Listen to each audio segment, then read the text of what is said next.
Түзөөдө Лондон, BBC, саламатсыздарбы? Эл аралык жана спорт жаңылыктары менен тааныштырып, Алмаз Чороев.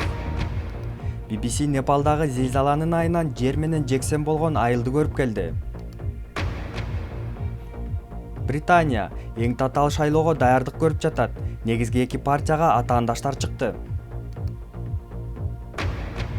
Ирактык өнөрпоз музыка аркылуу экстремизм менен күрөшөт. Непалдагы куткаруучулар туристтер көп барган бир айылда 300дөн ашуун адам каза тапканын айтышты. Алардын жарымына жакыны чет өлкөлүктөр. 9 күн мурун болгон зилзалада жер жана кар көчкү болуп, Лангтанг айылы толугу менен талкаланган.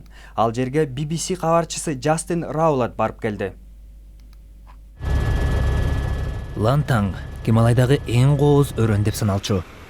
Эми андагы кыйроону сүрөттөөгө мүмкүн эмес. Мен Непалдагы зилзаладан катуу жабыркаган айылды чалгындоого чыккан аскерлердин тобуна кошулдум. Өрөндүн жогору жагындагы коңшу айылга кондук. Айыл толук кыйраган. Бирок кийинки айылдагы кыйроону буга салыштырып болбойт. Лангтанг айылы Непалдагы эң белгилүү альпинисттик аймак саналчу. Эми 435 киши жашаган айылдан эч нерсе калган эмес. Зилзала эбегейсиз чоң кар жана жер көчкүгө себеп болгон. 55 мейманкана жана тургундардын үйлөрү муз жана топурак таштын алдында калганына ишенүү кыйын.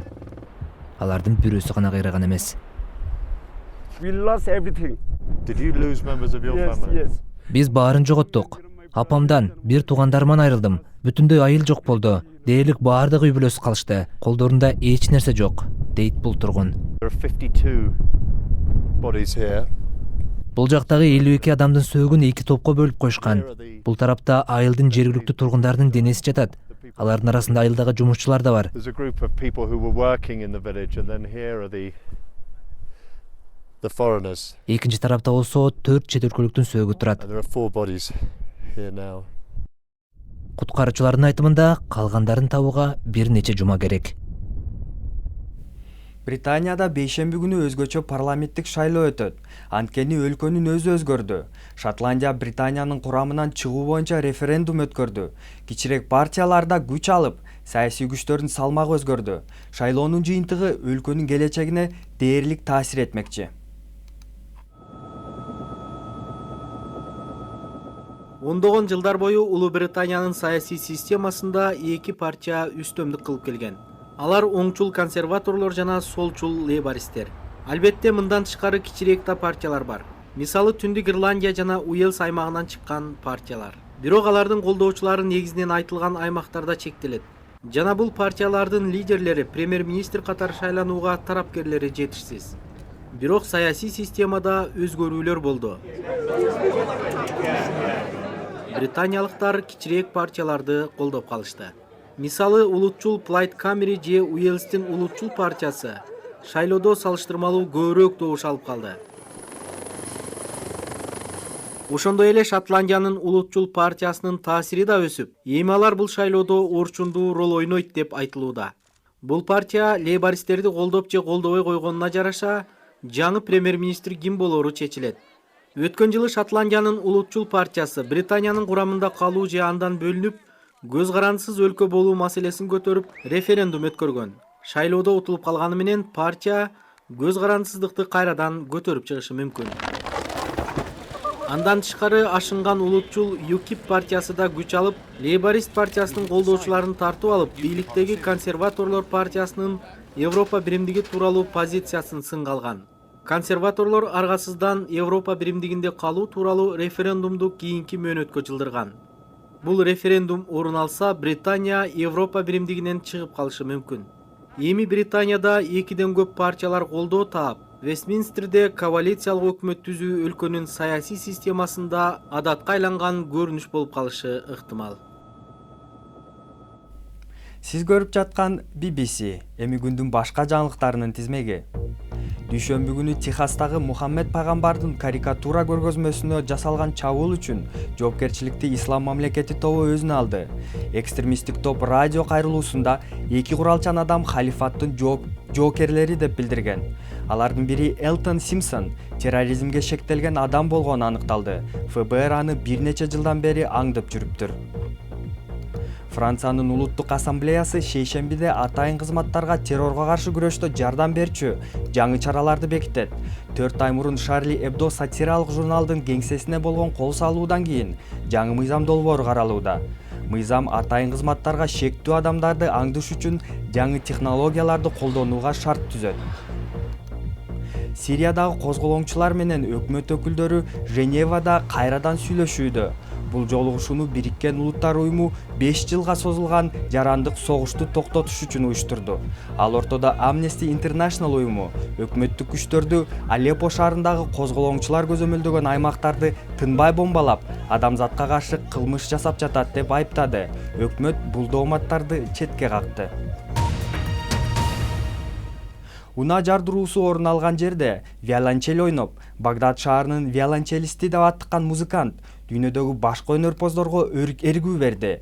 Ирактын улуттук оркестринин мурунку директору Карим Васафи Ислам мамлекети тобуна каршы чыгып, шаардын көчөсүндө музыкалык чыгармаларды ойногон. Экстремисттик топ музыка жана сүрөт тартууга тыюу салат. BBC музыкант менен жолугушту. Багдадта мурун эч ким минтип көргөн эмес.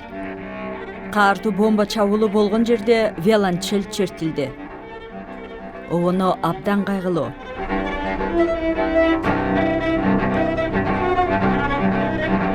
Бирок ал биз эч качан өлбөгөн адамдарбыз деп аталат. Атактуу чебер музыкадан кайратталат. Эми ал өзүн ислам мамлекети деп жарыялаган топтун зомбулугу жана экстремисттик доктриналарына каршы чыкты. Карим виолончельди 9 жашынан бери чертет. Музыка анын террорчулар менен экстремисттерге каршы куралы. Ок жана бомбанын доошу албетте виолончелден катуураак угулат. Бирок бул жерде олтургандар жана менин импровизация музыкам аркылуу биз Ирактар эмес, бүтүндөй жер жүзүндө өмүрүнөн ажырагандарды эскерип, дүйнө элдерин жигердирөөк чара көрүүгө чакырабыз. Багдадтык виолончелист бул ирактыктарды ырдаганга шыктандырды. Алар бугун чыгарып алышты. Ушул эле максатта Али да сүрөт тартат. Зомбулук көнүмүш адатка айланган шартта башка ирактык сүрөтчүлөрдөй эле мен кисточка менен ички оройлукту сыртка чыгарам. Кара жана кызыл түстөрдү колдонбойм. Ислам мамлекети дымакты өчүрүп жатканда ирактыктар өз алдынча маданиятын коргоп калууга умтулушат. Алардын аракети көзгө илинүүдө. Эми спорт. Арсенал Халлды 3-1 эсебинде утуп, лигада 3-чү орунга жылды. Алексис Санчес 2 гол тээп, бул сезондо толугу менен 24 гол киргизди. 3-чү топту Аарон Рамзи тепти. Эми Арсеналдын упайы 2-чи орунда турган Манчестер Сити менен теңелди. Теннис. Дүйнөнүн биринчи ракеткасы Серена Уильямс 58 мүнөттүн ичинде жердеши Слован Стивенсти оңой эле утуп алды. Мадрид ачык чемпионатынын 3-чү раундуна өттү. Эми Уильямс Виктория Азаренко же Айла Тамлянович менен беттешет. Уильямс чопо аянтчада ойногонду жактыраарын айтты. Бильярд. Дүйнөлүк чемпионатта Стюарт Бинхам күтүүсүз жерден жеңишке жетти. 38 жаштагы спортчу Шон Мёрфини утту. 35 жылдан бери бул жашка келген чемпиондор болгон эмес. Бинхам оюндун акырына чейин чемпион намын алганына ишенбей туруп, жеңишин жомоктой болду деп мүнөздөдү. Жаңылыктардын соңунда Австралиянын бейтапканаларынын биринде кызык окуя болду. Камерага түн ортосунда оорукананын тез жардам бөлүмүнө коала кирип келгени тартылып калыптыр. Аны Блинки Билл деп 1930-жылы тартылган белгилүү австралиялык мультфильмдин каарманынын атын коюшту. Коала бөлмөнү бир нече мүнөт аралап, доктурга көрүнбөй эле кетип калган. Бул жана башка жаңылыктарды биздин интернет сайтыбыздан таба аласыз. Дарегибиз bbc-kyrgyz.com. Сайтыбыздан жаңылыктарды окуп, радиобузду да уга аласыз. Сиздер менен мен Алмаз Чороев болдум. Саламатта калыңыздар.